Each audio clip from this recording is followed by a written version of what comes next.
अपने कश्मीरी भाइयों को पूरे मुल्क के कोने कोने से ये पैगाम दे रहे हैं कि आप मजलूम हैं, इंसानी हुकूक आपके पामाल हो रहे हैं, हमारी माओं बहनों की इज्जत महफूज नहीं है, हमारे नौजवानों को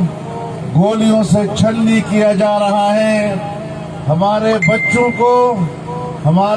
को तहत किया जा रहा है, हर लिहाज से हर तरह से वहाँ मज़ालिम ढाए जा रहे हैं। हम ये समझते हैं कि अक़वाम मुत्तहिदा ने 1949 में उन्हें जो हक़ खुद इरादियत दिया, आलमी बिरादरी ने भी कश्मीरियों से वफा नहीं की है और अक़वाम मुत्तहिदा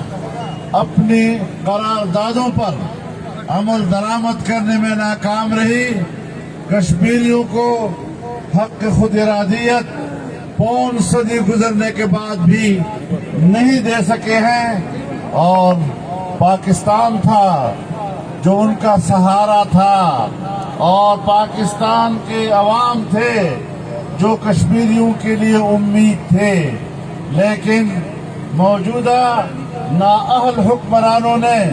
कश्मीरियों को हिंदुस्तान के दरिंदों के हवाले कर दिया है, उनके दरिंदों के रहम करम पर छोड़ दिया है। लेकिन हम उनको पैगाम देना चाहते हैं कि इंशाअल्लाह ये नाजायज हुक्मरान, ये नालायक हुक्मरान नहीं रहेंगे। इनकी हुकूमत